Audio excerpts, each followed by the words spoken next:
Hello my dear friends, you're on the Military Summary channel, and today we will discuss the situation in Ukraine on the 30th of December of 2023.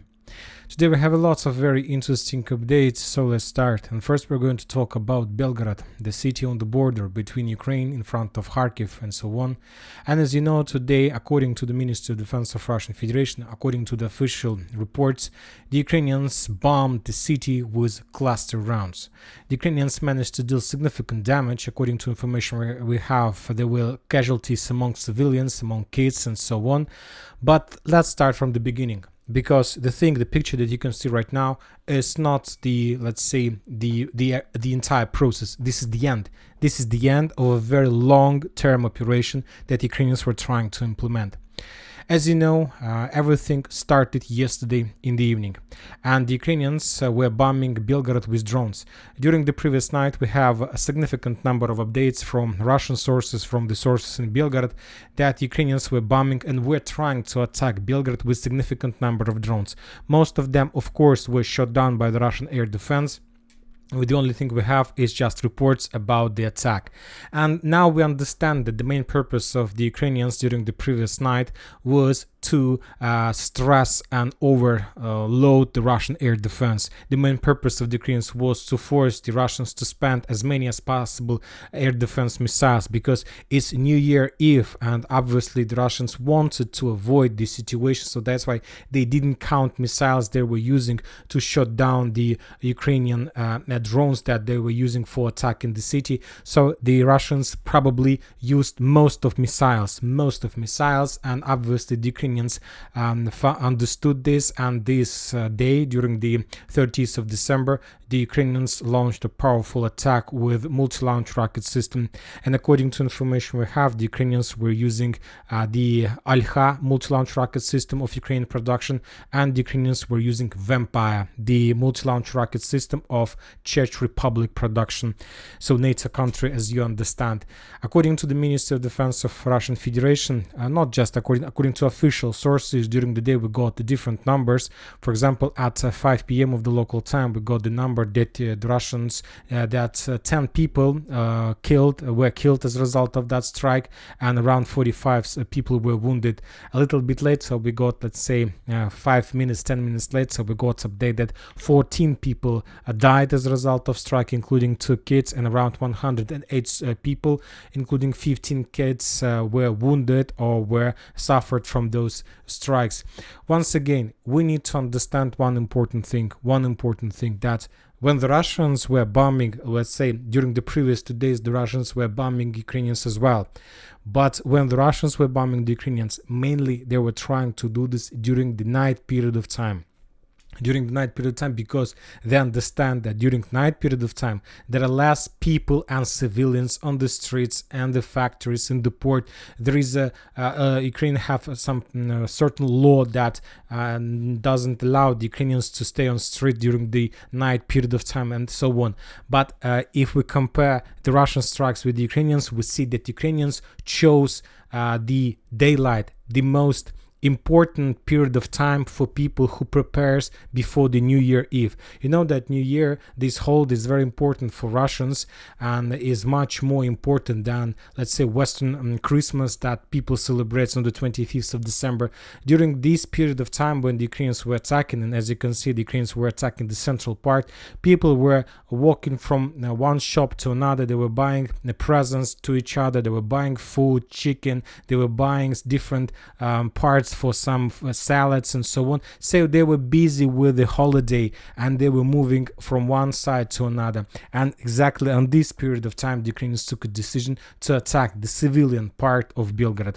This is not just attack with NATO weapon. This is international crime from the Ukrainian side. Not just because of like daylight attack against civilians, but also, of course, the use of cluster rounds. Now we are moving to the situation on the ground. When talking about Kupiansk area, during the previous day we haven't received anything from this territory, no geolocations. Probably there are very heavy clashes along the combat line.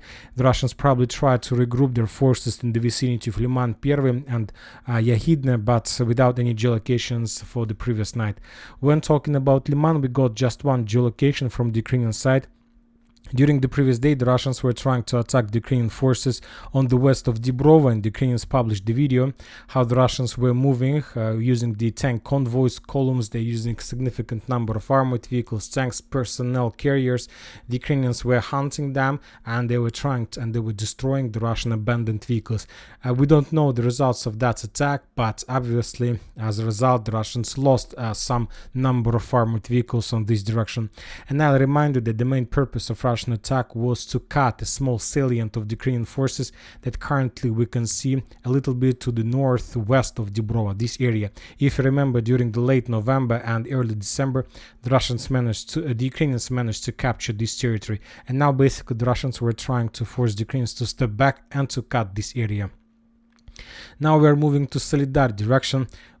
As you can see, we haven't received anything from this area as well about the geolocations. We still haven't received any confirmation, any geolocated confirmation that the Russians managed to establish complete control over Sporne.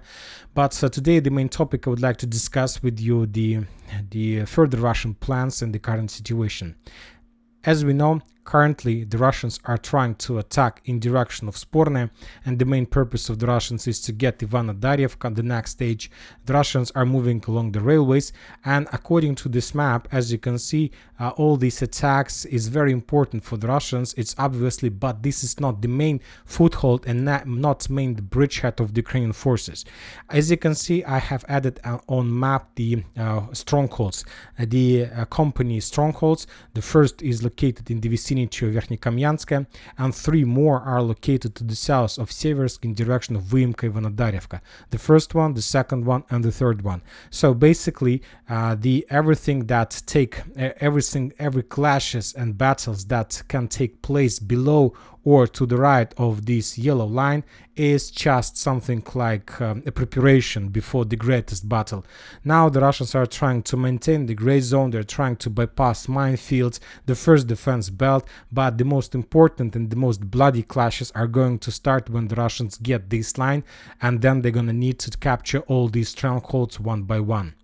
Now we are moving to Bakhmut Artyomov's direction. We have also lots of very interesting updates and details from this area.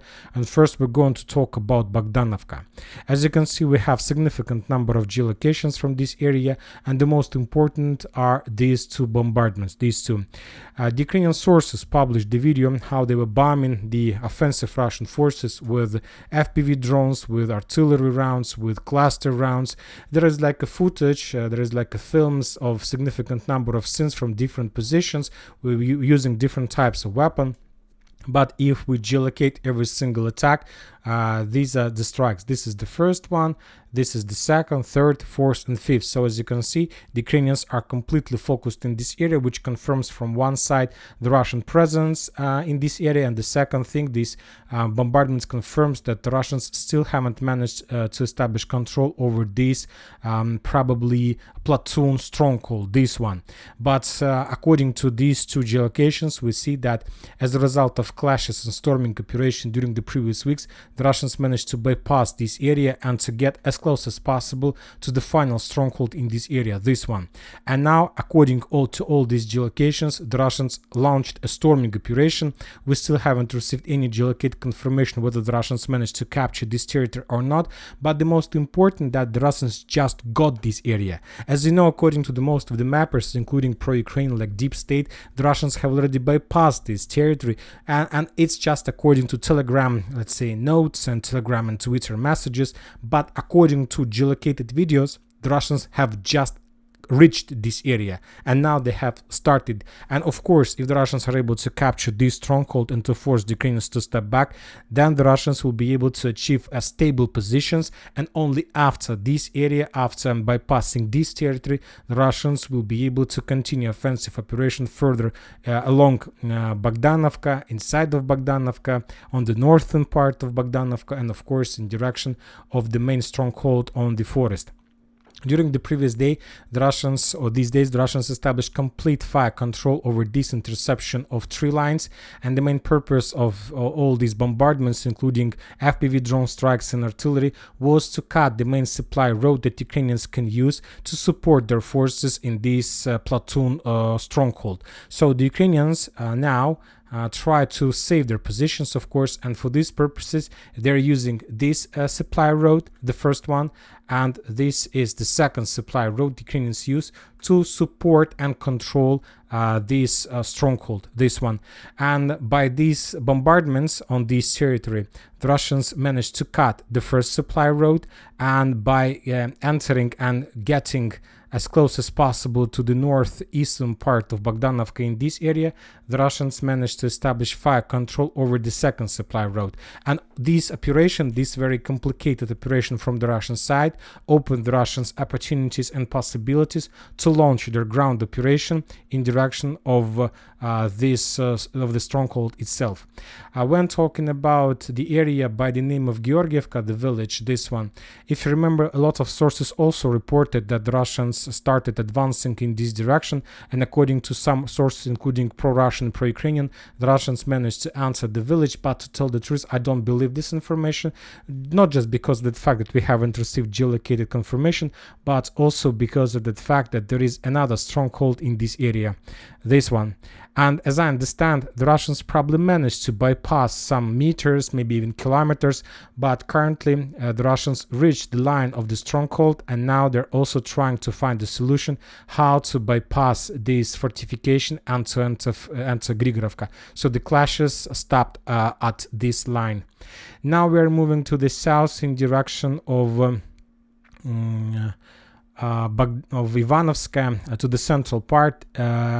If you remember, also according to the most of the mappers, the Russians, as a result of clashes, managed to establish control over these three lines and these three lines. Most of the mappers, if you watch their maps, it will confirm this.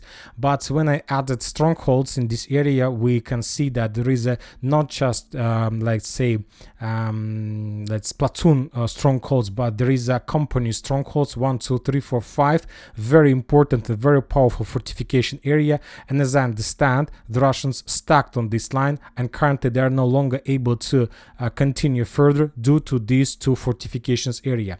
And this is the reason why the Russians took a decision to bypass this area from the south. And if you remember, during the previous days we got at least two geolocated confirmation how the Russians were storming this stronghold from two directions, and we have a significant number of videos of Russian FPV drone strikes against the new cemetery. And according to this, we understand that the Russians took a decision not to continue moving along the railways because it's very difficult to bypass these two strongholds, these company strongholds, and they took a decision to attack this area from the south, from the new cemetery, using this direction.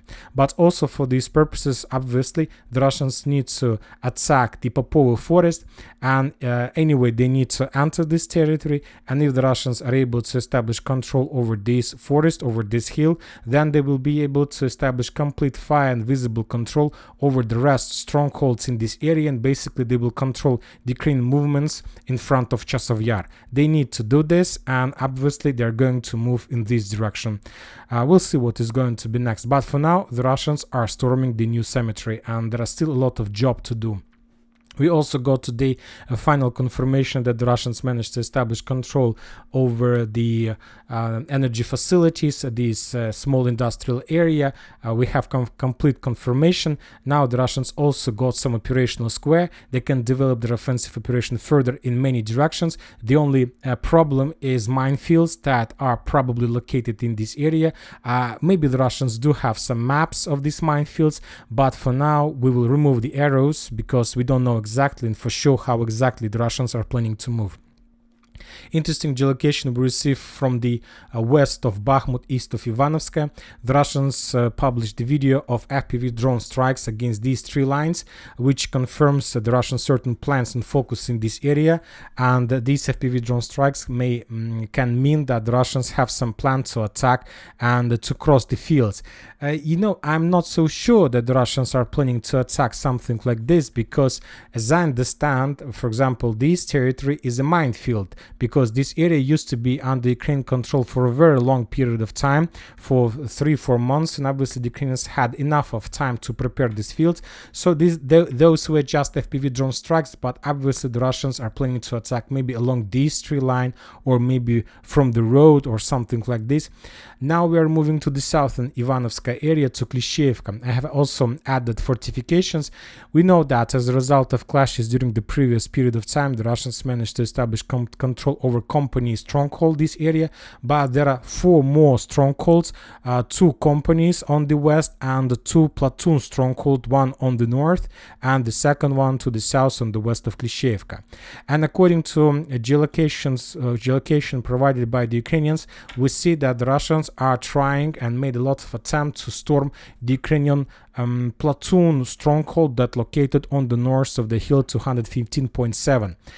This video was geolocated. We can recognize this area on map. The Ukrainians were bombing this territory, and if we increase the number of updates for this, let's say since the beginning of the week, we see that the Ukrainians were bombing the Russians in this area, and the Russians were bombing and established some certain focus and fire control over this part of the stronghold. So as I understand, the next purpose of the Russians will be to attack the Ukrainian positions from 215.7 stronghold to the north in direction of this small platoon stronghold. And if the Russians are able to capture this territory, of course, they will get, as we discussed, some gates and some possibilities to continue offensive operation to Ivanovska along this tree line to the north, because they can't cross these residential fields between residential area and Ivanovska due to minefields between these 2 areas. So the only possible solution is to attack from the south. Now we're moving further to Bakhmut, to Avdiivka direction. We have some progress and some geolocations from this territory as well. When talking about northern area, as I understand, the Russians stopped any activity, stopped any attempt to attack the Ukrainian positions, stopped any attempt to with the purpose to develop their positions and to capture Stepova or to get further to Ocheretino or Berdichi.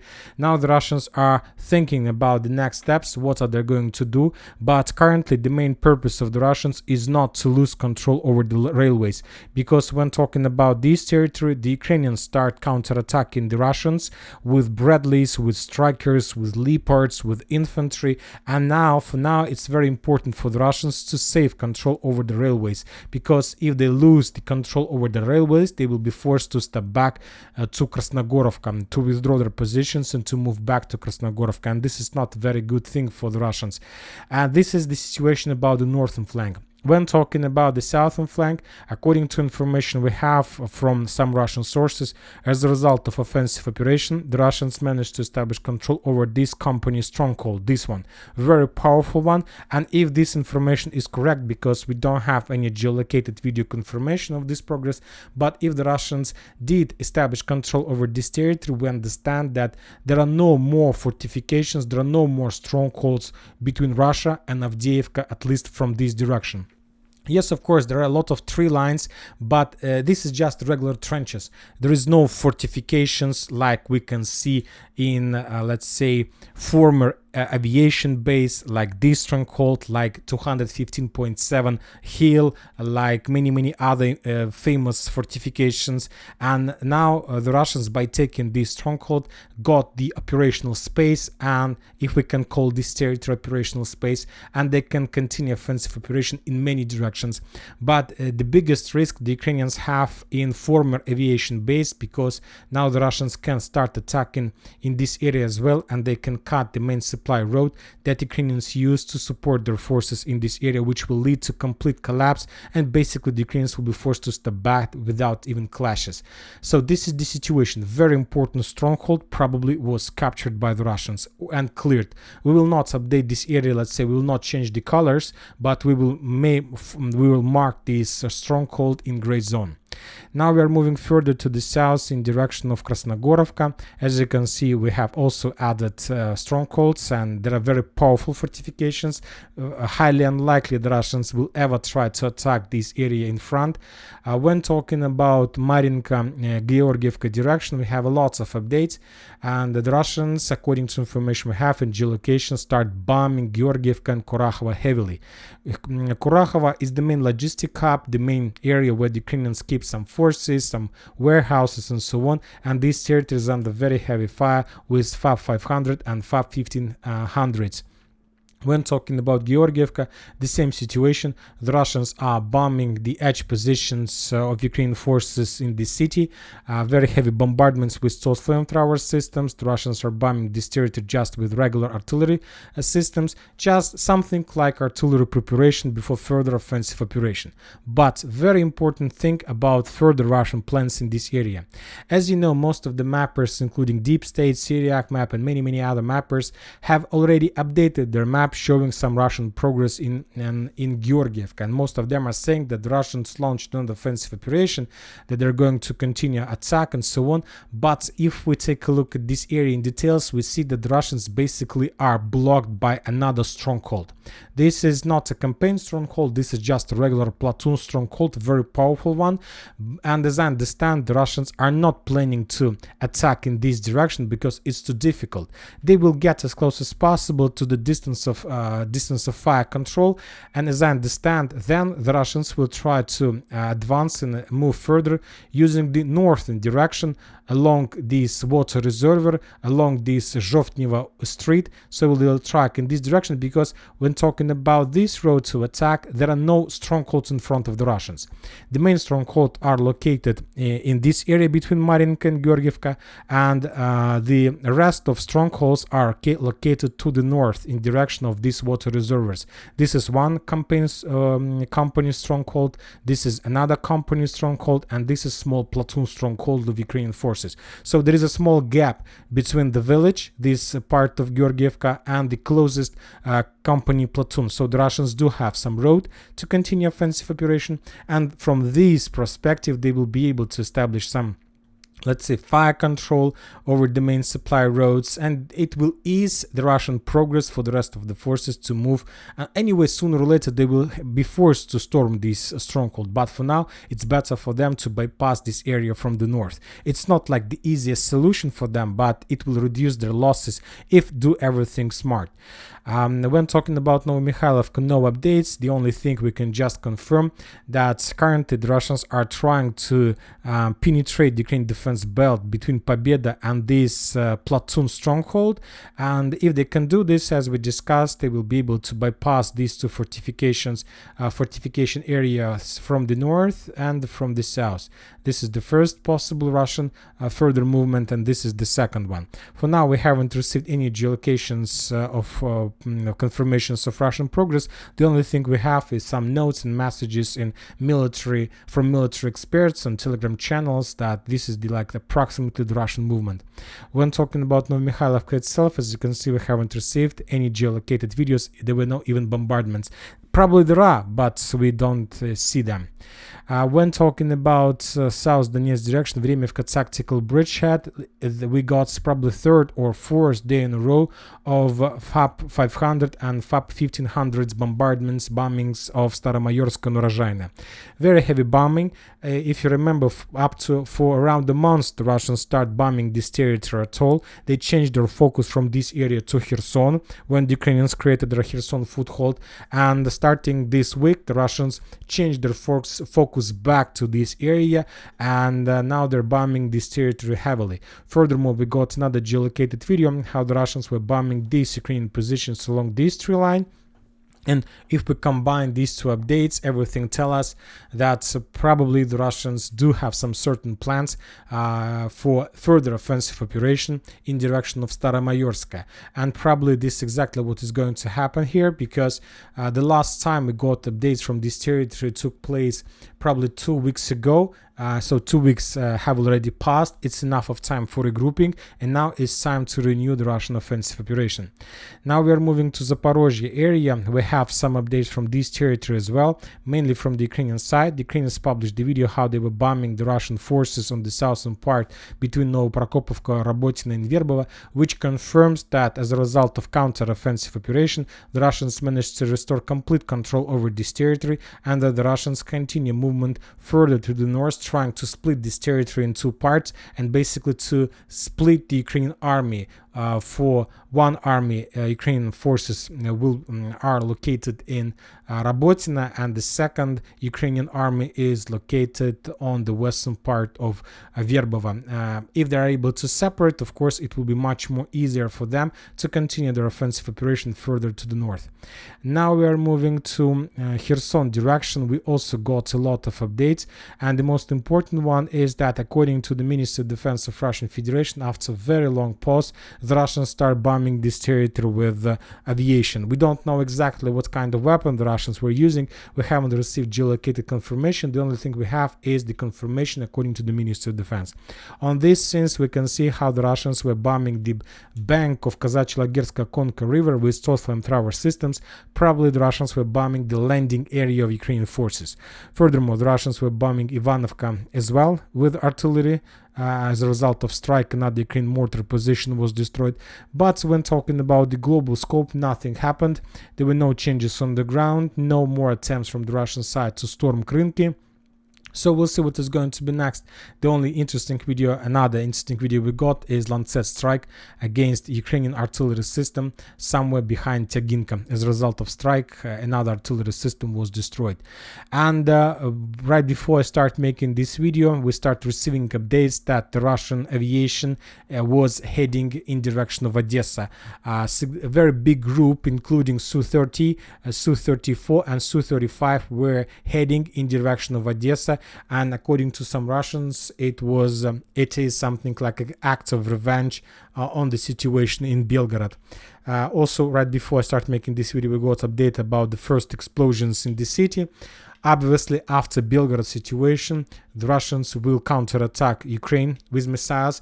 But once again, you need to understand a few things.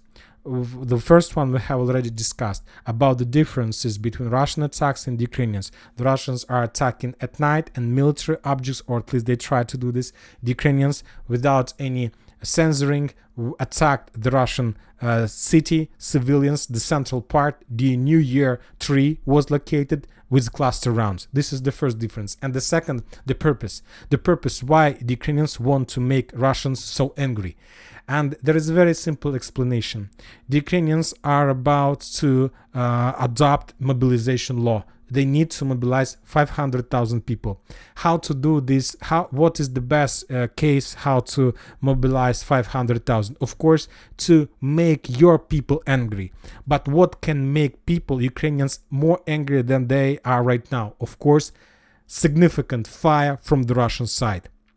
If the Russians, let's say, start bombing Ukrainians with missiles, with Kinzhal, with Iskanders, and not just military facilities, but residential areas, of course, this will lead to another wave of escalation and to another wave of anger from Ukrainian civilians to Russians, and it will increase the number of volunteers. So this is the simple logic. The Ukrainians want to force the Russians, to force them to revenge, to use bloody methods of war, criminal methods of war. But once again, the Ministry of Defense of Russian Federation today reported that Russia is not Ukraine, and Russia are not going to use these methods like to attack civilians area during the daylight. They will continue doing things as they're doing them right now, and we'll see what is going to be next. And that's it for today. Military Summer channel reminds to condemn any violence in the world. Thank you for watching. Subscribe to my channel, put your likes, join my Patreon, and have a good day. Bye bye.